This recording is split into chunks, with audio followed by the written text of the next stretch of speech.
today we have Heather Daly and Christy Deese from HeartStrides Therapeutic Riding and Horsemanship. Without further ado, I'll bring you up so you can enlighten us about what you do.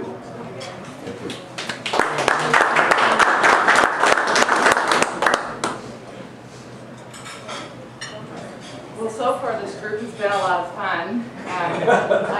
It's number 5 up here that I really like. Yeah. And the sense of community here is palpable, so that's really nice for us because we like to work in environments like that. That's part of what HeartStrides is about. It's building a diverse community where there's respect and compassion and people's strengths are celebrated. So thank you for letting us be here. We're excited.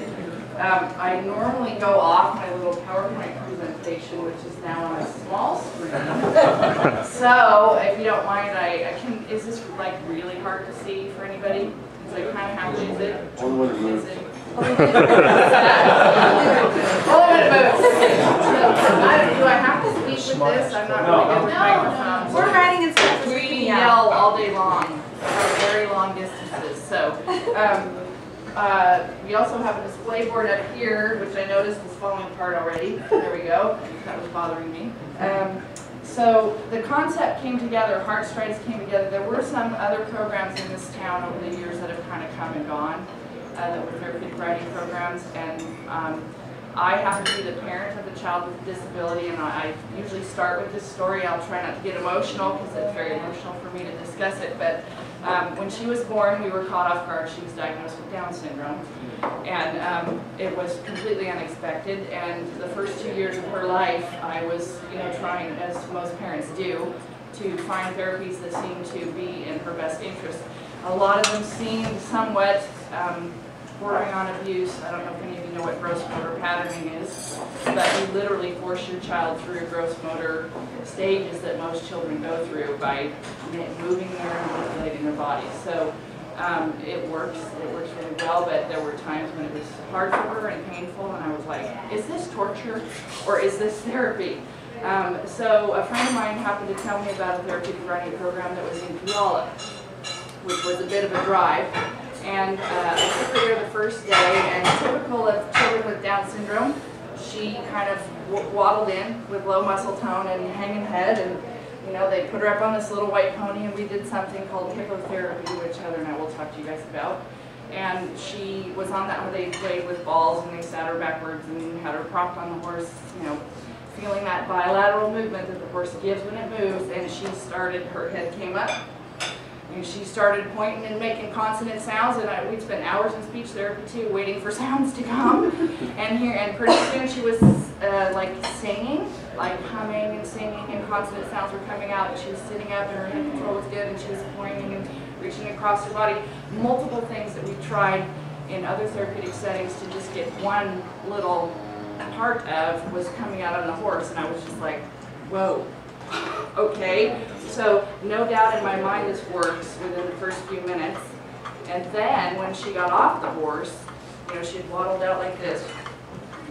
She got off and she went, horse, mommy, and signed horse. So I was hooked at that point and committed to getting her there. So that's kind of how I came across this form of therapy. And when we started our program, we brought together parents of other children with special challenges and said, we're at Healing Hearts Ranch, and what do we want to call this? And we were lucky enough to have a great group to get us off the ground, and we came up with a name and a mission statement, which kind of gets changed around every year. As we find as we refine our vision and our values, sometimes the wording gets changed. I'm sure you guys experienced that, but we're still in our first 2 years. 2 years, yeah. But we were conceptualizing it about 6 months before that, trying to see, who would be our support base and the families that were interested. So this says HeartStrides, an environment empowering individuals and the community through the relationship between people and horses. And it's kind of broad. I'm going to go into the next slide, which says, why horses? So I have a nice, do you want to hold it? Okay. We have a nice list that assists me, especially when I'm in front of group. There is no other way to mimic the human walk. So we're looking at this on multiple levels. One is for kids that have cerebral palsy or children like mine that have low muscle tone. There's no other way to mimic the human walk. There's three-dimensional movement from the horse moving through space and stepping under themselves and walking. It provides physical and sensory input, which is variable, rhythmic, and repetitive, like walking forward through space. It's also forward through space. So we could take a child that needed gait, walking, custom walking, gait issues, we call them, and we can put them in a therapeutic setting and do all kinds of stuff, but guess what? They can't move through space. And if the brain doesn't feel the body moving through space, it doesn't really believe that it's walking. So we can kind of fool the brain into thinking that the person's walking, and that helps build other skills. And for a lot of kids that are maybe on the verge of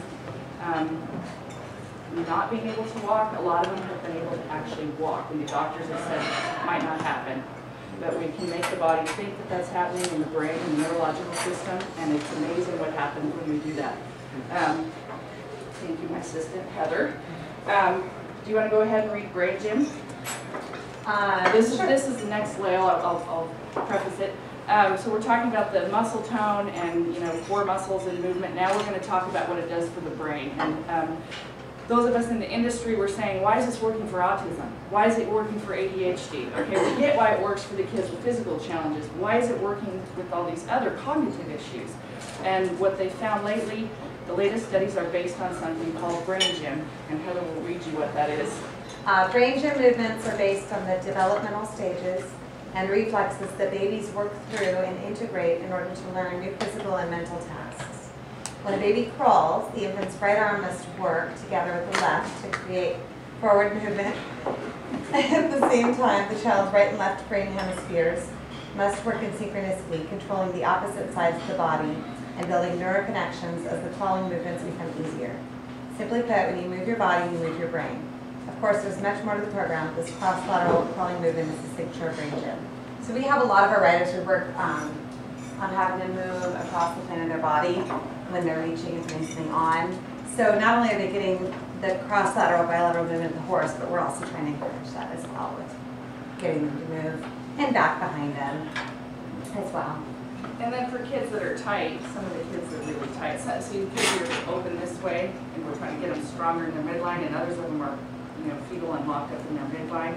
We start getting all that movement, and pretty soon they open up. So it seems to do whatever it needs to do for whichever issues we're working with.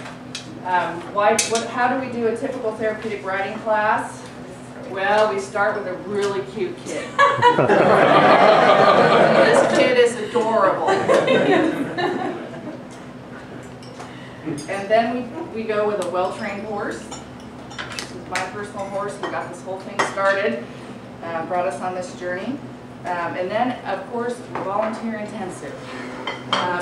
It takes 3 volunteers usually per student. I wouldn't mind passing, well, we'll get a little further on if we pass it around. 3 volunteers per student. We need and we have extensive training they require. So it's very volunteer intensive, time-wise and numbers-wise. We can typically have 2 sidewalkers on either side of the horse, which I think you can see up here, 2, and a horse handler.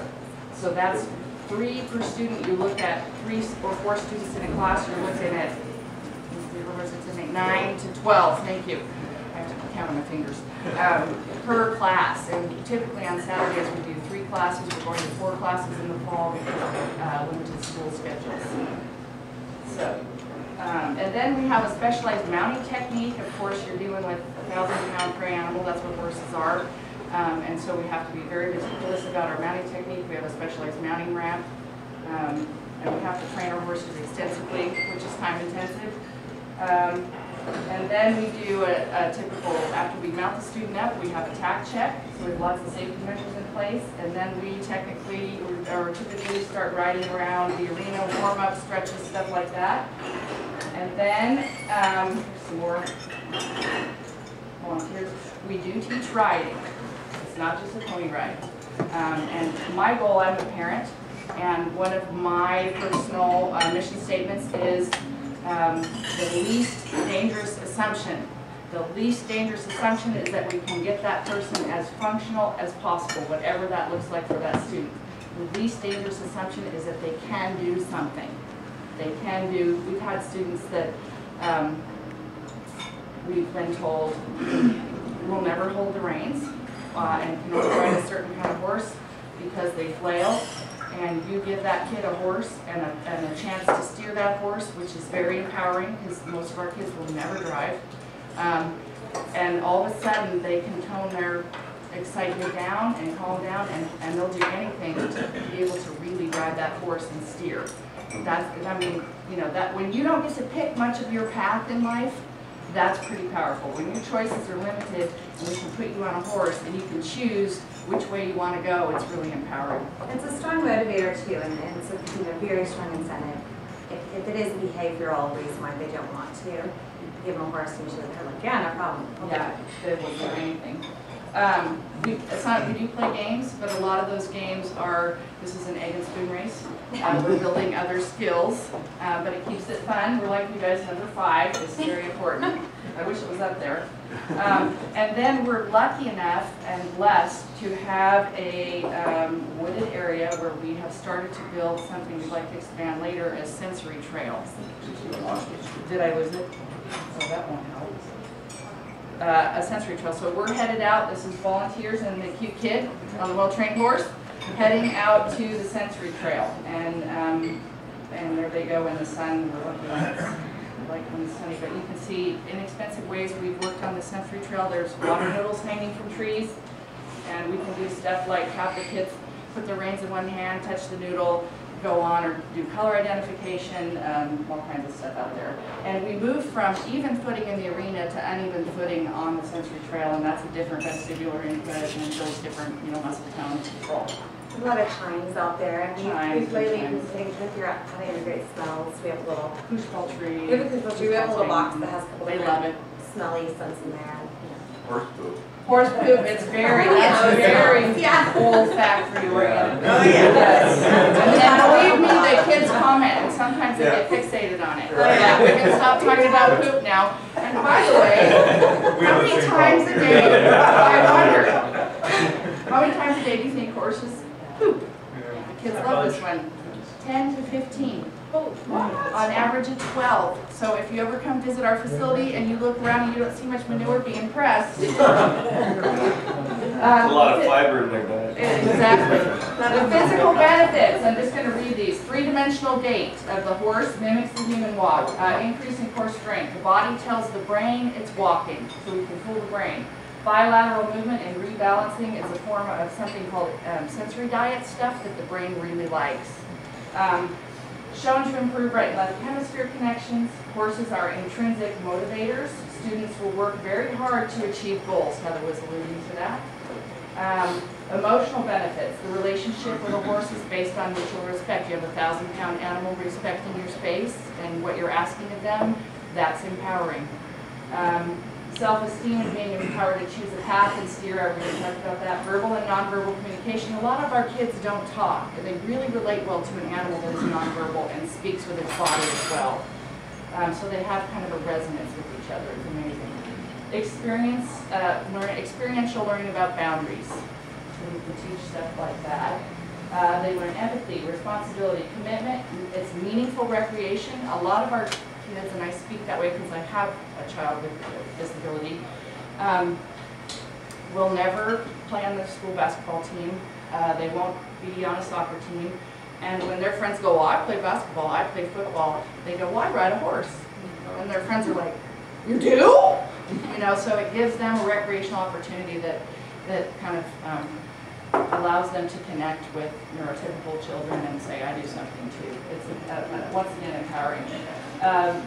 There's also something I'm sure some of you've heard of called biophilia, and it is a science based on man's innate need to connect with nature. Otherwise our mental health gets affected, and believe me, horses smell and act like nature. Social benefits, those are obvious. We're building 12 times a day. Authentic community. Differences are celebrated. They are the norm, and how often do we get to be in environments where and there's something very powerful about differences being the norm and celebrated, especially in a mass-marketed, buy your clothes off the rack society. But the good news is recreation versus therapy. The kids don't know that is therapy, in their minds it's recreational, and that gives us an advantage over a lot of clinical settings. And we can still have clinical goals, and we do something called hippotherapy, which is a therapy modality. We can't call therapeutic riding therapy because it's not therapy, it's therapeutic, so there is a difference. So the beauty is that in the kids' minds, they're not just getting another therapy because they get enough of that. I can't read this one, it makes me cry, so I'm going to have Heather read it. Much of the life experience of a person with a disability or limitation consists of learning what they cannot participate, but that they cannot participate in most physical activities. Many are solitary spectators for most of their lives, isolated and disconnected from their peers in a way that seems insurmountable. By introducing a horse into the situation, the nature of their circumstances is altered radically. For many of these individuals, the perception of their limitations and capabilities will never be the same. Does that make sense to you guys? That's the powerful part of it. And here's a happy kid throwing her hand in the air going, I did it, on a very happy horse. And most of our horses have stories too. This is quirky. So if you guys ever come visit, we're happy to walk you around and tell you our horses' stories too. This horse has a big story. And then, do you want to talk about at the very end, this is just to show you that usually everybody ends with a smile. Oh. I mean, lots of smiles at the end of the class. Then I wanted to do a quick, this one I would love to hand around. This is what we do in hippotherapy. It's really is what we want to talk to you guys about today, because we can use the funding for this activity. It's time intensive, it's labor intensive, it's expensive, and we shut our whole arena down for one student. This particular boy came out of a wheelchair, and we're working on being able to lift his head, and he works prone on the horse. And we have to do a specialized form of ground driving, so that the horse is in something, the way the horse carries itself is really important. The movement of the horse is really important to utilize for therapeutic treatment. So I would love it if you guys wanted to look at that one. It's amazing to watch. So, do you guys have questions? So, where is your facility? A couple of questions. Where's your facility that's located? A good question. Yeah, where's it located? And what's your current status as far as, you mentioned Saturdays, but you know, when do you offer the courses, classes? and how does somebody qualify to be engaged in their operation? We are located off Little Rock Road. This is the beauty, we're lucky, and I'm hoping there is something called an Equine Land Trust Act, which if you have a viable equine business that's located close to urban and suburban communities, it's to preserve the land and the people's access to these types of therapies and horse-related. There's something called EAAT, Equine Assisted Activities and Therapies, and they're trying to keep those close to urban environments and suburban environments so kids can access them. So we're 3 miles past Costco in Tumwater, off Little Rock Road, off on Main Road. Really lucky to be there. It's 23 acres, so we can have long-term vision. Hopefully we would love to have a year-round program at some point with an indoor arena. It's really hard to provide these services in a cold, windy arena that's open. It's covered, but it's not covered. Yeah. So the wind. And we had kids coming in snowsuits. Yeah. But at that point we're like, we can't really see if they're sitting crooked, and everybody's going like this, so we have to take the winter off.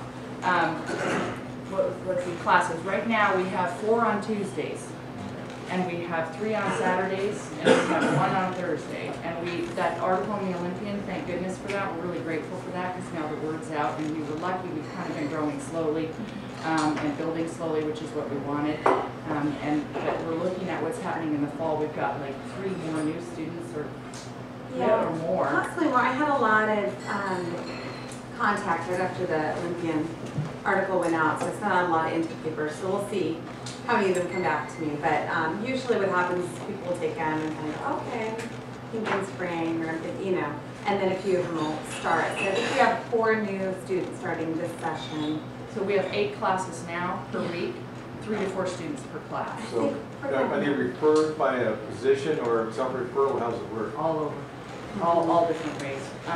Yes, we're getting a lot of referrals from some OTs and PTs and school district refers kids, and physicians that find out about us get really excited because it's hard to find these kind of programs. And other programs, yeah. Rainier Therapeutic Riding as a close partner with us. They provide how do we, They they do therapeutic riding. therapeutic riding for enlisted soldiers with traumatic brain injury and PTSD symptoms. It works for them too, because guess what? It's not another therapy. Yeah. You know, all they know is that they're becoming cowboys, and that's fun. And I guess the horses still really help open up a lot of stuff that they can then go process with their counselors. But We've crossed the brain instructors and burn instructors work with their program.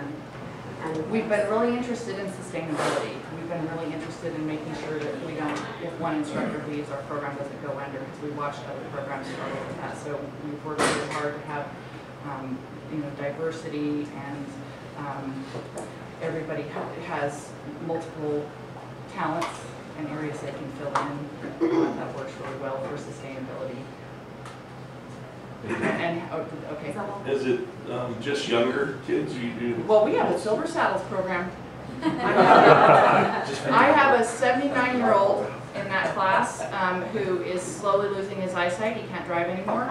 And his daughter says that this has just changed his life. He was kind of sitting around depressed, sitting in front of the television, listening and not able to do much. And when he rides, she said that's all he talks about all week. And he feels empowered because he goes on trail rides and he's learning a new skill.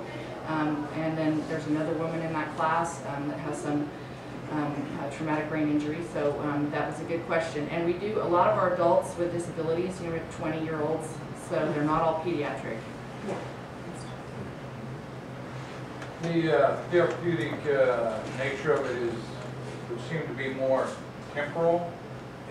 What's the sustainability or the perishability of the skill sets that they learn? This is a good question. You know, what we find is, and we didn't get to talk about this, but when they come once a week, which is why it's so hard to take the winter off, when they come once a week, we can really build strength and skills. And I don't know why that is, because other things you'd have to do more frequently.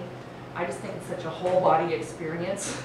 But when we don't, because we've had a couple kids that will miss the fall session and then they come back in the spring, and we have to, it's like we're starting at ground zero. We've had them sitting up straight, and all of a sudden they come back, and you know, here we are again. So go ahead. What I've noticed is that the physical benefits don't stick if they don't continue. But the emotional benefits will. Although, you know, for some reason, I don't know why, horseback riding really does induce speech and speech development. And it'd be really cool to eventually have a speech pathologist working with our program. And I have noticed a lot of, and this is totally anecdotal, just what I noticed, a lot of the emotional and the language development stuff does seem to stick a little bit more and behavioral. Some of the cognitive and behavioral stuff, because yeah, we can work on sequencing and stuff, and a lot of the kids that sequencing will carry over into the classroom. And they'll practice it. So, you know, it's like anything. If you don't practice, it's gonna probably go away with it. But parents tell us stuff. It's amazing what they'll tell us. They'll tell us kids with autism, if they ride once a week, they won't tantrum until, where they were tantruming every day, they won't tantrum until like 5 or 6 days later, and then they know they have therapeutic riding coming, so the parents are like, oh good! So the tantrums will stop, and we've been told, it's amazing. Sleep improves. Tell me why, I don't know why. Digestion, I don't know. It's so stuff that you don't even think about. It's just, it's mind-boggling, multiple layers of, you know, being a human that this affects. It's just mind-boggling. Empowerment is, you know, I hear from parents constantly that they're, you know, the kids are so much more confident, and the adults, they're so much more confident and make decisions and feel like they can lead themselves. Oh, okay, so one of the things, okay, so we have our benefit barbecue on Sunday, if anybody is interested. Second annual. Mars Marvelous Barbecue. 11 to 2, and the Twin Stranglers are playing, and it'll be fun. And so if anybody's interested, you can find us on our website, where we have a few brochures for almost out, and a few cards. Thank you for letting us come. Yeah.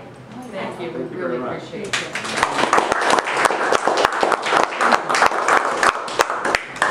Oh, we'd also like you to take a gift to remember us. Oh, Thank you very much. Thank you. Awesome.